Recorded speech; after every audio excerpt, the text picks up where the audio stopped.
अस्सलाम वालेकुम। पैदल चलना ऐसी आदत है जो अक्सर लोग मामूली समझकर नज़रअंदाज कर देते हैं, लेकिन हकीकत में यह सेहत के लिए निहायत अहम है। आज के दौर में अक्सर लोग महंगी जिम्स, सप्लीमेंट्स और मुख्तलिफ फिटनेस प्लान्स पर तवज्जो देते हैं, लेकिन रोज़ाना चलने की अहमियत को सरासर भूल जाते हैं। जबकि ये सिर्फ कैलोरीज कम करने तक महदूद नहीं, बल्कि इसके फायदे बहुत ज़्यादा हैं। बहुत सी स्टडीज ये बताती हैं कि जो अफराद रोजमर्रा जिंदगी में एक्टिव रहते हैं और चलना फिरना जारी रखते हैं, वो ज्यादा सेहतमंद रहते हैं, बीमार कम होते हैं, उन्हें कम पेचीदगियां होती हैं और वो देर तक अपनी जिंदगी खुद गुजारने के काबिल रहते हैं। जबकि कम हरकत करने वालों की सेहत आहिस्ता आहिस्ता मुतासर होती जाती है। सीधी सी बात यह है कि हरकत ही सेहतमंद जिंदगी की बुनियाद है, और रोजाना थोड़ी थोड़ी चलने की आदत जिस्म को ताकतवर, जहन को पुरसकून और जिंदगी को बेहतर बना देती है। रोजाना चलने की आदत से जिस्म पर नुमायां तब्दीलियां आती हैं, और मुख्तलिफ स्टडीज में यह बार बार सामने आया है कि यह आदत दिल की सेहत, गुर्दे, जिगर, जोड़ों और पट्ठों सबको फायदा देती है, और आखिरकार जिंदगी की मुद्दत और क्वालिटी दोनों को बेहतर बनाती है। तो आज हम इसी पे बात करेंगे और देखेंगे साइंस के मुताबिक पैदल चलने से कौन से फायदे होते हैं। तो चलिए बिना देर किए देखते हैं सभी की पूरी detail. Number 1, improves cardiovascular health. ये हमारे दिल को सेहतमंद रखती है। इसमें काफी बड़ी रिसर्च में ये देखा गया कि चलना फिरना दिल की बीमारियों से मौत के खतरे को नुमायां तौर पर कम करता है, और रोजाना जितना चलेंगे उतना ही खतरा कम होता जाता है। जहां फायदा तकरीबन 7 से 10,000 कदम रोजाना पर जाकर बैलेंस होने लगता है। जिस्मानी तौर पर यह इसलिए होता है कि मुसलसल चलना खून की नालियों की अंदरूनी सतह को बेहतर बनाता है, जिससे ब्लड प्रेशर दुरुस्त होता है और दिल ज्यादा सेहतमंद रहता है। पैदल चलने से आर्टरीज की सख्ती कम होती है, आराम के वक्त ब्लड प्रेशर बेहतर होता है, कोलेस्ट्रॉल और लिपिड प्रोफाइल में इंप्रूवमेंट होती है, और जिस्म में सोजिश कम होती है। ये सब अलग अलग कार्डियोवास्कुलर रिस्क फैक्टर्स हैं जिन्हें पैदल चलने से कम किया जा सकता है। एक मशहूर स्टडी नर्सेज हेल्थ स्टडी है जो 72,000 से ज्यादा खवातीन पर 8 साल तक हुई। उसमें पता चला जो लोग हफ्ते में कम से कम 3 घंटे तेज चलते थे, उनमें दिल के दौरे का खतरा 35% तक कम था, उन लोगों के मुकाबले में जो चलने में सुस्त या बिल्कुल नहीं चलते थे। Number 2, improves blood pressure. दूसरा सबसे अहम फायदा ब्लड प्रेशर बेहतर होता है। देखिए, आज के दौर में हाइपरटेंशन या हाई ब्लड प्रेशर बहुत आम हो चुका है, और ज्यादा ब्लड प्रेशर सालों तक आहिस्ता आहिस्ता खून की नालियों को नुकसान पहुंचाता है और दिल के दौरे, फालिज और गुर्दों की बीमारियों का बायस बनता है। रोजाना पैदल चलना इसमें बहुत फायदा देता है। एक स्टडी जो जर्नल ऑफ हाइपरटेंशन में पब्लिश हुई, उसमें देखा गया कि मुख्तलिफ अफराद पर चलने के मुख्तलिफ तरीकों का असर कैसे होता है, और पता चला कि रोजाना चलने से सिस्टोलिक ब्लड प्रेशर में एवरेज 3 से 4 मिलीमीटर ऑफ मर्करी की कमी आती है, और जो लोग स्टेज 1 हाइपरटेंशन में हैं, यानी 140 से नीचे, उनके लिए सिर्फ लाइफस्टाइल से ये कमी आपको दवाइयां लेने से रोक सकती है या कुछ साल के लिए ताखीर कर सकती है। इसलिए पैदल चलने की आदत बनाएं। Number 3, improves liver health. पैदल चलने से तीसरा बड़ा फायदा आपके जिगर को होता है। आजकल non alcoholic fatty liver disease बहुत आम है, खासतौर पर तरक्की याफ्ता मुल्कों में, और लगभग 25 से 30% बुजुर्गों को मुतासर करती है। अक्सर लोगों को इसका पता भी नहीं होता। यह तब होता है जब जिगर के खुलियों में चर्बी जमा हो जाती है। शुरू में खास पता नहीं चलता, लेकिन वक्त के साथ ये सोजिश और नुकसान का सबब बन सकती है, और बाद में दर्द भी हो सकता है। अगर वक्त पर ध्यान ना दिया जाए तो ये सिरोसिस या लिवर फेलियर तक भी कर सकती है। रिसर्च के मुताबिक सबसे आसान और मौसर तरीका इससे बचने का मुसलसल वॉक करना है या हल्की एरोबिक एक्सरसाइज करना है। चलना जिगर की चर्बी को तोड़ने के अमल को बढ़ाता है, इंसुलिन की सेंसिटिविटी बेहतर होती है, और जिगर के मेटाबॉलिज्म पर सीधा असर पड़ता है। मतलब वजन कम करना जरूरी नहीं, सिर्फ चलने से भी जिगर सेहतमंद रहता है। Number 4, improves joint health. चौथा फायदा जोड़ यानी घुटने और हाथ के जोड़ों की सेहत बेहतर होती है। अक्सर लोग समझते हैं कि चलना जोड़ों को नुकसान देता है, खासतौर पर अगर आर्थराइटिस हो, लेकिन असल में इससे उलट होता है।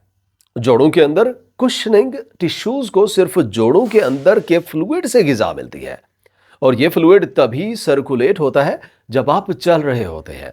अगर जोड़ ज्यादा मूव ना हो तो वो सख्त, कमजोर और आसानी से खराब हो जाते हैं। इसलिए चलना जोड़ों के लिए बहुत मुफीद है और उन्हें मजबूत रखता है। एक रिसर्च ओस्टियो आर्थराइटिस इनिशिएटिव के नाम से मशहूर है, जिसमें हजारों लोगों को जो आर्थराइटिस के शिकार या खतरे में थे फॉलो किया गया। इस स्टडी में देखा गया कि जो लोग मुसलसल चल रहे थे उनमें दर्द कम था और जोड़ों में फंक्शन लॉस भी कम था उन लोगों के मुकाबले में जो नहीं चलते थे। चलने से जोड़ों के गिर्द पट्टे भी मजबूत होते हैं, जैसे क्वाड्स, ग्लूट्स और हिप्स वगैरह के मसल्स हैं। और मजबूत मसल्स जोड़ों पर डायरेक्ट प्रेशर को कम करते हैं, जैसे शॉक अब्जॉर्बर्स का काम कर रहे हों, जो वक्त के साथ जोड़ों को बचाते हैं। Number 5, improves muscle health. पैदल चलना पट्टों को मजबूत करता है। बुढ़ापे में मसल्स कमजोर और खत्म होने लगते हैं, जिसे सार्कोपीनिया कहा जाता है। इसकी वजह से बूढ़े लोग गिरते हैं और अपने बैलेंस को बरकरार नहीं रख पाते। एक बात समझ लें, चलना वजन उठाना नहीं है। अगर असली मसल्स बिल्ड करने हों तो सिर्फ वॉक करना काफी नहीं, लेकिन जो मसल्स आपके पास पहले से हैं उन्हें मेंटेन रखने, उनकी कोऑर्डिनेशन बनाए रखने और एज रिलेटेड डिक्लाइन को स्लो करने के लिए रोजाना चलना बहुत बड़ा फर्क डालता है। American journal of clinical nutrition में हुई स्टडी में देखा गया कि जो लोग हर दिन ज्यादा चल रहे थे उन्होंने 4 साल के दौरान अपनी लीन मसल मास ज्यादा मेंटेन की उन लोगों के मुकाबले में जो नहीं चलते थे। पैदल चलना एक तरफ इंसुलिन को ठीक काम करने में मदद करता है, जो मसल मेंटेनेंस में सपोर्ट करता है। दूसरी तरफ रोजाना टांगों को मूव करते रहने से ब्रेन मसल कनेक्शन तेज रहता है, जो बैलेंस और गिरने से बचाने के लिए बहुत अहम है। खासतौर पर बुढ़ापे में इसका फायदा होता है। Number 6, improves blood sugar. छठा बहुत आम फायदा यह है कि चलने से ब्लड शुगर लेवल बहुत बेहतर होता है। हर मर्तबा जब आप चलते हैं तो टांगों के पट्टे अपनी कंट्रैक्शन के जरिए खून से ग्लूकोज को अपने अंदर ले लेते हैं और ये इंसुलिन पर मुकम्मल तौर पर डिपेंड नहीं करता। यानी इंसुलिन ठीक काम ना भी कर रही हो तो ये अमल फिर भी होता है। मसल्स का कंट्रैक्ट करना ग्लूकोज को मसल सेल्स में धकेलता है, जिसका मतलब यह है कि खास तौर पर खाना खाने के बाद चलना ग्लूकोज स्पाइक्स को कम करने का सबसे मौसर तरीका है। एक रिसर्च डायबिटीज केयर जर्नल में पब्लिश हुई। उसमें देखा गया कि खाने के बाद 15 मिनट की वॉक करना दिन के किसी और वक्त की 45 मिनट की लंबी सैर के मुकाबले में 24 घंटे के ब्लड शुगर लेवल को ज्यादा कम करती है। यानी टाइमिंग बहुत अहम है। ये खास तौर पर उन लोगों के लिए बहुत मुफीद है जो इंसुलिन रेजिस्टेंट हैं, प्री डायबिटिक हैं या टाइप 2 डायबिटीज मैनेज कर रहे हैं।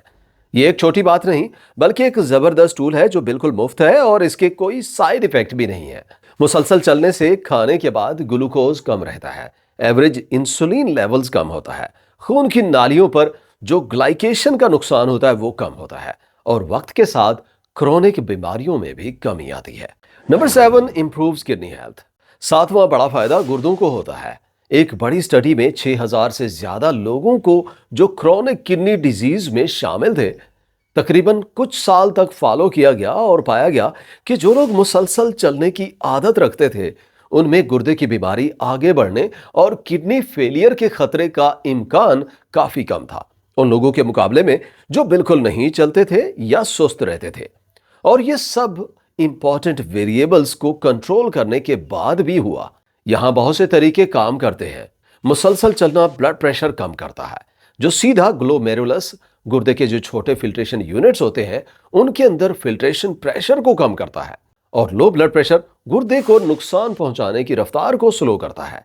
चलने से इंसुलिन सेंसिटिविटी बेहतर होती है और ब्लड शुगर कम होता है, जो कि गुर्दे के नुकसान का एक बड़ा सबब है। और पैदल चलने से सिस्टमिक सूजन भी कम होती है। गुर्दों के लिए फायदों का ज्यादा हिस्सा घूम फिर कर यानी इनडायरेक्ट है, यानी ब्लड प्रेशर, ब्लड शुगर और सोजिश में बेहतरी के जरिए, मगर यह फायदा बिल्कुल हकीकी है और बार बार मुख्तलिफ रिसर्च में यह बात साबित हो चुकी है। Number 8, improves mental health. आठवां फायदा यह है कि रोजाना चलना जहनी सेहत के लिए बेहद मुफीद है। यह डिप्रेशन और एंग्जाइटी को कम करता है, मूड बेहतर बनाता है और स्ट्रेस को घटा देता है। चलने से दिमाग में नेचुरल केमिकल रिलीज होते हैं और ब्रेन डिराइव्ड न्यूरोट्रॉफिक फैक्टर्स बढ़ते हैं, जो मेमोरी और सोचने समझने की सलाहियत बेहतर करता है और डिमेंशिया यानी भूलने की बीमारी के खतरे को कम करता है, जिसे अक्सर लोग महसूस भी करते हैं। अपनी रूटीन शुरू करने के लिए सबसे पहले ये देखें कि आप रोजाना कितने कदम लेते हैं। फोन या स्मार्ट वॉच से पता चल सकता है। अगर आप 3000 से कम कदम चल रहे हैं तो पहले 10 से 15 मिनट की छोटी वॉक शुरू करें। यह छोटी शुरुआत आपको रोजाना चलने की आदत डालने में मदद देगी। 2 हफ्तों के बाद दूसरी वॉक शामिल करें। खाना खाने के बाद 10 मिनट चलना ब्लड शुगर के लिए बहुत मुफीद है। वॉक की स्पीड ऐसी रखें कि बात हो जाए, सांस थोड़ी तेज हो लेकिन बिल्कुल बंद ना हो। सबसे अहम बात कंसिस्टेंसी है, सिर्फ एक वॉक से फर्क नहीं पड़ता, लेकिन रोजाना चलना असली फायदा देता है। रूटीन को इंटरेस्टिंग बनाने के लिए रूट पसंद करें, यह सेहत के लिए बेहद मुफीद है। वीडियो यहां तक देखने का और चैनल पे आने का बहुत शुक्रिया। वीडियो पसंद आई हो तो लाइक करें, शेयर करें। चैनल पर पहली दफा आए हैं तो सब्सक्राइब करें। इंशाल्लाह मुलाकात होगी अगली वीडियो में। अपना ख्याल रखें। अल्लाह हाफिज।